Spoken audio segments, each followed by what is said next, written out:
just watched, okay, we just finished with the Sonic movie. We're leaving the theater now. And it was much better than I thought it was going to be. I knew it was going to be good. I heard the writing in the trailers. It looked really interesting. And it looked like a really unique turn on some of the different things. And it was a lot better than I thought it would be. And at first I'm like, oh, no Tails in the movie? Okay. But, you know, it kind of makes sense. This is a retelling of the first game. Spoilers, by the way. It's obvious, but spoilers. Anyway, like, it's obvious it's a retelling of the first game. So no wonder there's no Super Sonic or Tails in the first movie. Because if it's a retelling of the first game, you know, those didn't exist in the first game. And so we're getting, and big spoiler, the post-credits scene, we get to see Tails. So obviously he's going to be in a sequel. We're going to get Robotnik back for another sequel as well. With the classic look? Yeah, classic look. And what I'm most excited for is that they seem like they want to make a series about this that kind of, it looks like they're trying to tie up the lore of the games pretty well, you know, because the classic trilogy especially was really confusing, and I swear they need to pull a they need to pull a freaking like Sonic 3 and Knuckles and just have like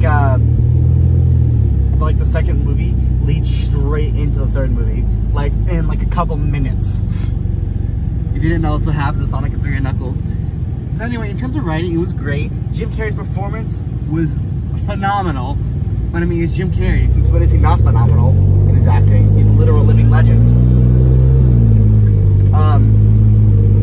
Other than that, let's see, Ben Schwartz and Sonic, he was good, although sometimes his acting felt a little off. I don't know if you noticed it, Ian. There were times when, like, especially like in the cave scene when he's trying to run away, and his, you know, like, at first he's like, oh no, they're on top of me. I'm like, that didn't really sound that right. Yeah. And there were some other moments. Like it basically sounded like a voiceover. I was like, oh, gotta go. Oh no, they're on top of me. Yeah. Felt like an ASMR. But no, I don't even know who played Tom Wachowski. He deserves an award. It was great. Obviously, there were some things I could see coming, like the whole, I've adored Lord, you son of a bitch. Yeah. But no, it was you son of a bitch. You son of a blah. You son of a bleh. You son of a suka bleh. Suka bleh. No, like, it was great. Guy boy Tom, he definitely, like, that was a great performance all the way. What else? Also, you have the, obviously Jim Carrey did great. Pretzel Girl. Pretzel Lady, is that it? Yeah. Pretzel Lady? I think that was the name he gave her. Donut Lord and Pretzel Lady. Pretzel Lady is Tom's wife if you haven't seen it. Also, her performance was pretty great. I loved it. She definitely felt like she was obsessed with Yogi, being like, oh, I'm calm, I'm calm, I'm calm. Her sister. Yeah. Her sister was amazing. I loved it. Her sister. Jojo, can you untap it, please? So it was great. It was so wholesome, though, how, like, he got there, the sister's all flipping out, like, no, don't come in my house, you're a fucking criminal and shit. And the daughter's just like, ooh, pretty hedgehog. I love it. Yeah, like, I'm not really, you know, like, I'm not really that big on the games. I've never really been, like, a big fan of it, but I've been interested in seeing this movie just to see what it would turn out to be and all that. And honestly, I really liked it. And, you know, my only complaint is when Sonic flossed. Like, why the fuck is that in the movie? I know. It kind of makes sense that he is still a child at this point in time, but, like, oh, so, another thing, the slowdown scenes. They were great. They were, in terms of cinematography, they were some of the best work I've ever seen. Although it did kind of feel like they were stretching, because this movie was 2 hours, only 2 hours, and with those scenes made up, like, well,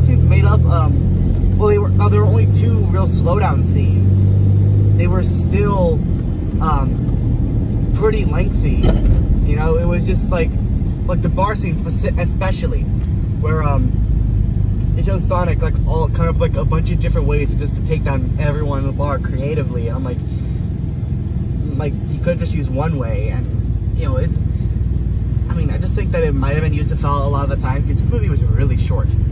Like, I came in here expecting for it to be 180 minutes long, but it like only pushed like 120. Yeah, it was an hour 40 total.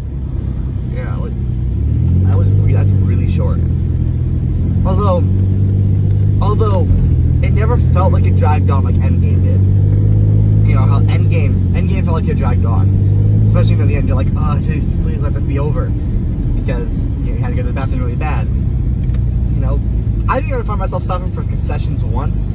You know, I usually would, like, even any movie, I'm always at the point where I'm like, oh, I'm out of drink, or oh, I'm out of popcorn. Let me go get to the thing and go get some more. But I didn't have a moment like that in this movie, and it was great. Like, it felt like they definitely had a lot of you know, I didn't have to go to the bathroom and didn't have to do anything like that, which was really nice, because I swear movies are like really long. I like that because you get a lot of content out of it, but A, sometimes it feels like they're stretching, B, it also feels like they're just kind of torturing you. Yeah. Ian missed the beginning. Yeah, I had to stand in line for like 10 minutes getting popcorn and drinks. Yeah, but like, basically in the beginning, I usually see Baby Sonic and his mother Longclaw. But here's the big deal. They get attacked by the Echidna tribe. The Echidna tribe from Sonic Adventure 1. The same Knuckles tribe, the Knuckles clan that Knuckles is from. The exact same group. And that is insane. I love that. Because, like, I looked at it and I couldn't recognize it. I'm like, it's not even like obviously you'd have to know it was a Knuckles clan before you could recognize it. But I still looked at it and I'm like, that's the Knuckles clan. You know, it was clear they were Echidnas. They had like the red hair that Knuckles has. So, you know, the other big deal is I want to see how they're gonna tie this in, because it seems like they want to tell the lore of the games, obviously, because, you know, this is a retelling of the first game, specifically the first game. That's why it doesn't include Tails. That's why it doesn't include, you know, Knuckles or Super Sonic. Yeah. I was talking with Ian on the way out. I'm like, yo, there's gonna be a part 2, obviously. It's obvious. And when there is, we're gonna get Tails and Super Sonic. And then next, we're gonna get my boy Niggles and Hypersonic. I'd love to see Shadow in that. I know. That's gonna take a little bit to see, though, because you have... I want to see like I want to see like the full planet they're from and all that, and see like all the characters. Just for like even if it's just one scene, I want to see all the characters there. Yeah, and so here's the weird thing. Again, it feels like it might be trying to tie it feels like it's trying to tie Sonic Adventure and Sonic and the regular Sonic series into each other, because Sonic Adventure has always been an outlier, because it has humans as a very big part of its story. It takes place in the human world on Earth, whereas in Sonic 1, 2, the Genesis trilogy, no humans. Heroes, no humans. All the other games in the series, no humans, other than Robotnik, obviously. But it feels like they might be trying to tie those together, because the lore of the games was really confusing. It's like, oh, they have humans in Sonic Adventure 2 and 1, but then all of a sudden in Sonic Forces they're replaced by anthropomorphic animals. Doesn't really work to me. Oh yeah, Bird Mom. Okay, Bird Mom. Longclaw, I think it was her name. It was kind of hard to hear, but Bird Mom. She got shot and died. She literally just did a Bambi thing. Oof. Yeah. Yeah, I'm gonna have to go back and look at like a clip for the first 10 minutes.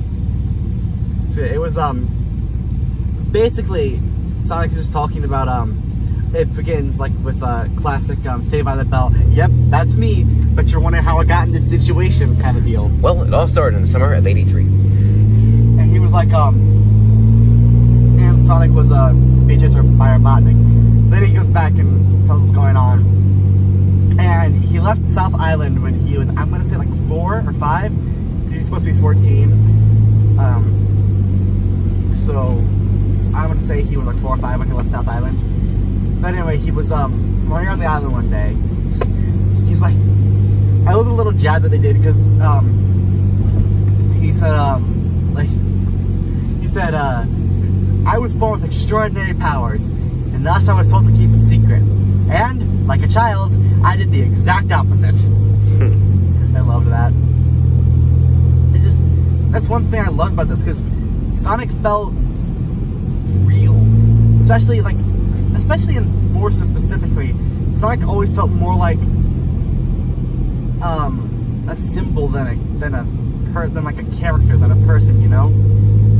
He felt like just the one who always comes in and saves the day, always kind of deal. That's what he felt like.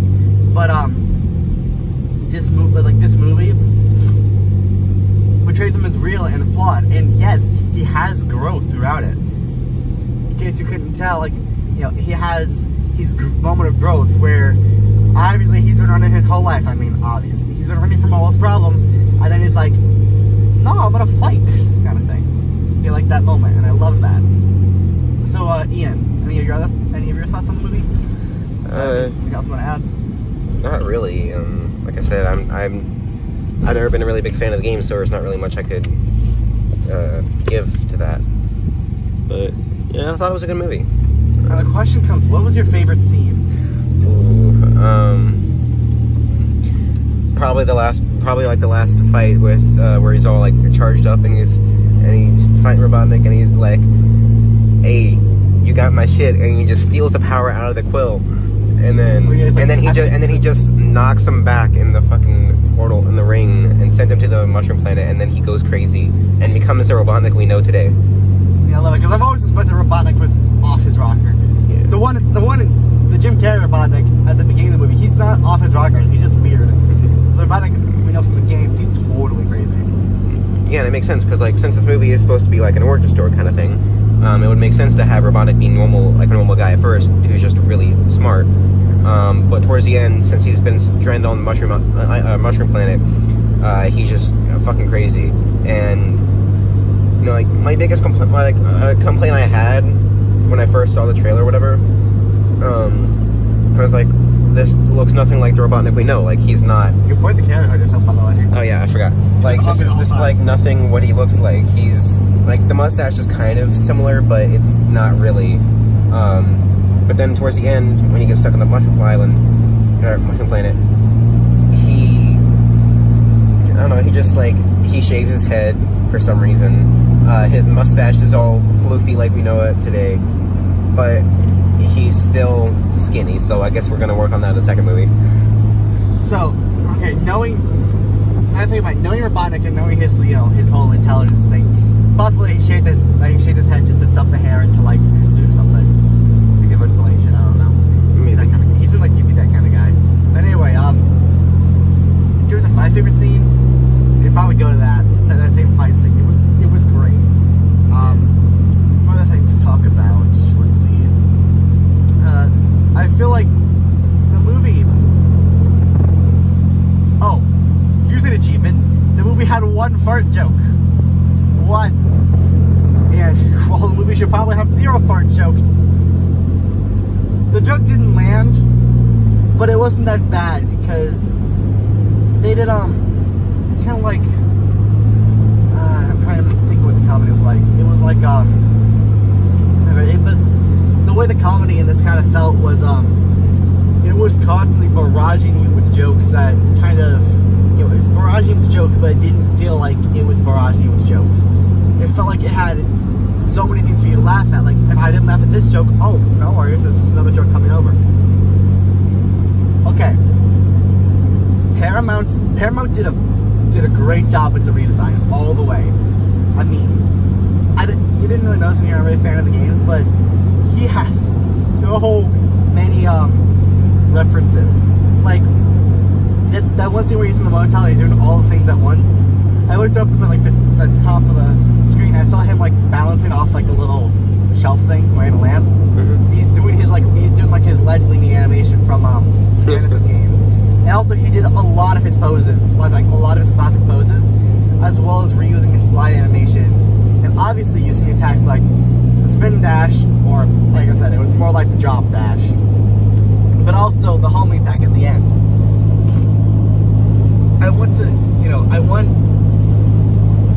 Because the lore of the games is so confusing right now. This feels like a way to actually tell a good story using the Sonic characters.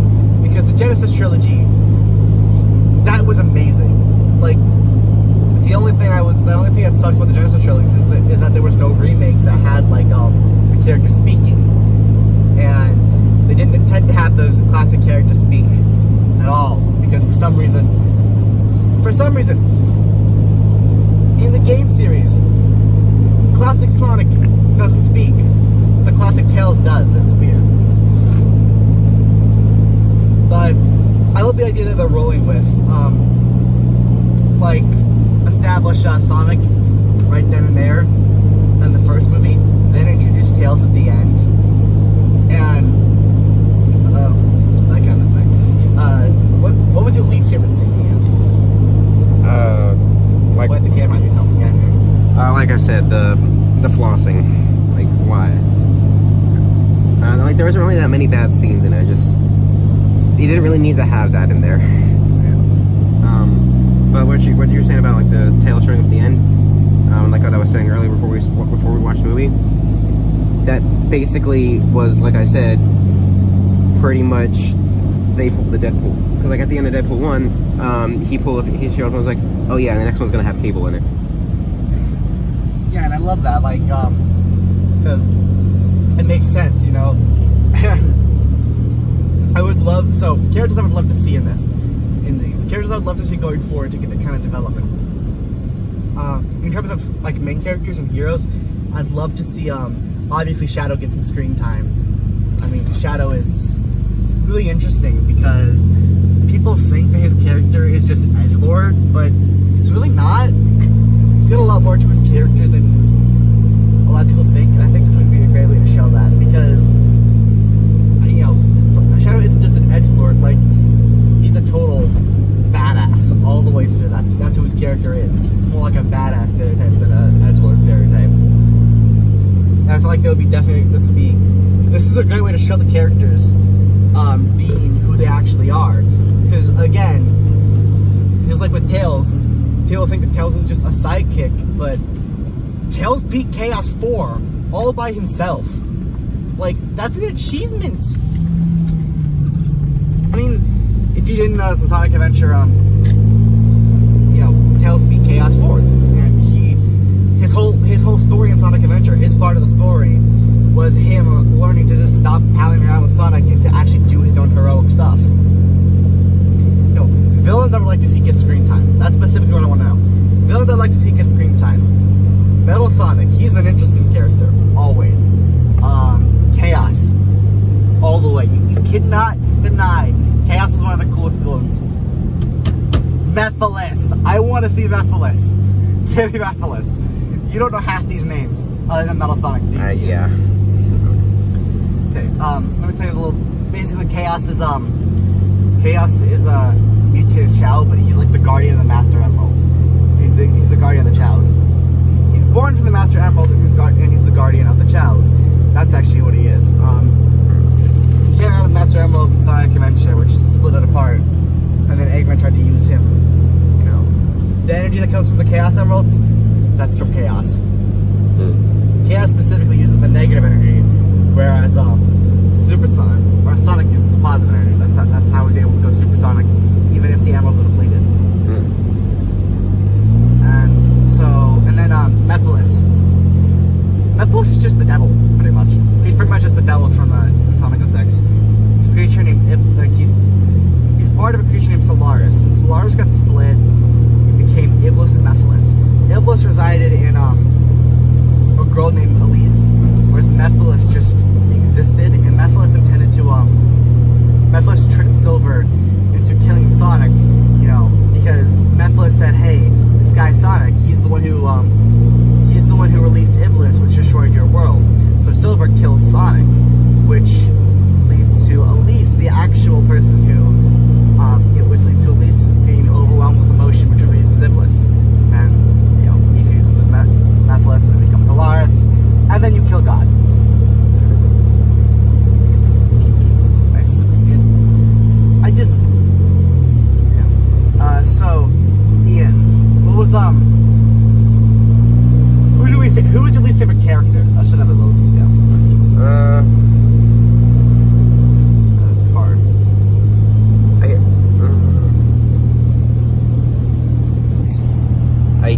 don't know. Like, I don't know, probably that, the military general guy. He was kind of just out of place, really. Well, you mean the one who was singing with Robotnik, where he's like, no, wrong. No, the one at the end where he, showed up at the end and he's like, talk about the Olive Garden endless possible.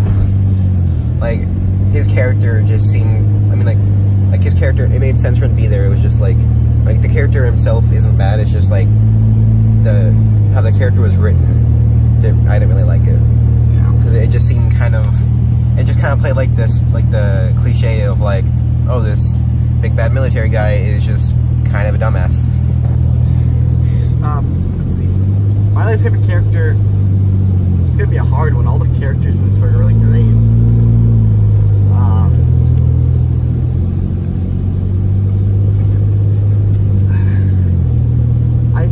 I'd say Agent Stone, just because he didn't get enough screen time. Because I could tell, like, he was really well written. Because you could tell, like, he did, like, that he thought it was worth it to just pretty much just get bullied by Robotnik. Yeah. Let's see where pin yourself against the wall. Okay. Left yourself open. Left yourself open. There. Alright. What was... If there's one thing you want to change out the movie, don't include the flossing, you already said that. There's one thing you could change about the movie that isn't the flossing, what would it be? I don't know. You can change again, back on yourself. Well, obviously the flossing, no. I don't know. Probably... I don't know, I think Sonic's design could be a little bit better. Like, it's a lot better than the original, but, like, for one thing, his arms, like, in the games, like, his arms are the same color as this patch on his stomach. But in this, the only thing he has that's, like, that tan color is his mouth and his stomach. Yeah, and I see the reason why they did that with the movie, because, the Sonic games, you don't really need to keep track of Sonic because you're the one playing as him, and you can see him based on, like, that and everything. You only need to see where his arms are going because you know where his arms are. Usually, they're behind him. That's why,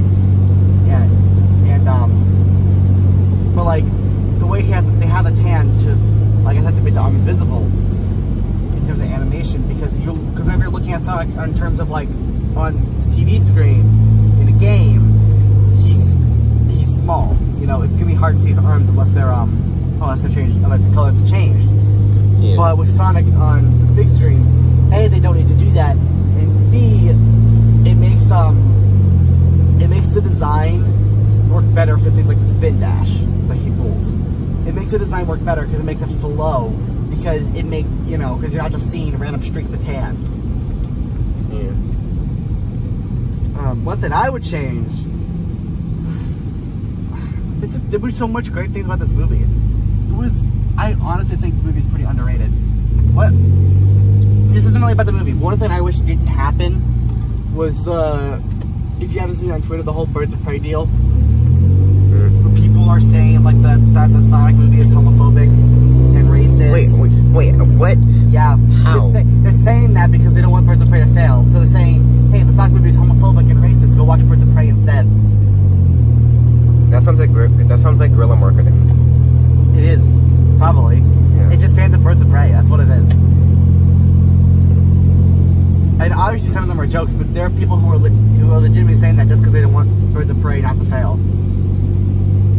And I watched the whole thing. I will tell you, there was not one jab at any of that at all. Not one. There was nothing like that. All the humor was based off of the characters' chemistry and it was based off the personalities clashing with each other, and not with like them physically clashing, like their physicalities clashing with each other. I just really wish that Birds of Prey fans didn't try to make the movie flop, and I hope it doesn't work. So, another deal. The critics and Rotten Tomatoes, it's at a 63 right now, isn't it? I think something like that. Yeah. The fan reviews were like a 91%. Yeah, the fan reviews are like 90%. And I think the fan reviews are the better way to go. Because with critics, they're pointing out every single detail. With the fan reviews, it's like, oh, I like this because it did this right. yeah, and specifically with the fan reviews, think about who's going to take their time to see the movie and then write a review about it who's a fan. Probably going to be a Sonic fan. They're probably going to know the stuff that the movie is referencing. And, you know, the whole thing with the absence of tails, they probably would have noticed that too, because it's a retelling of the first game. One thing I didn't notice, okay, one reference I didn't catch was the prototype machine that Robotnik was using. That's a reference to the Green Hill boss. I didn't even know about that. Mm. Okay. Well, we're here at Ian's place, so yep. I'm just gonna end this here. Right, yes, I am's kid, simple glitch, you know the deal. Bro, this is going on my channel, so you don't need to plug yourself. Yeah, the I am's kid, THEIAMSKID. Pretty much everywhere, really. Plug Axtel. Sure. Axtel, AXETELL on YouTube, Facebook, Twitter, Instagram, and Bandcamp. Yeah. Okay. All right. See you, Rose. Later.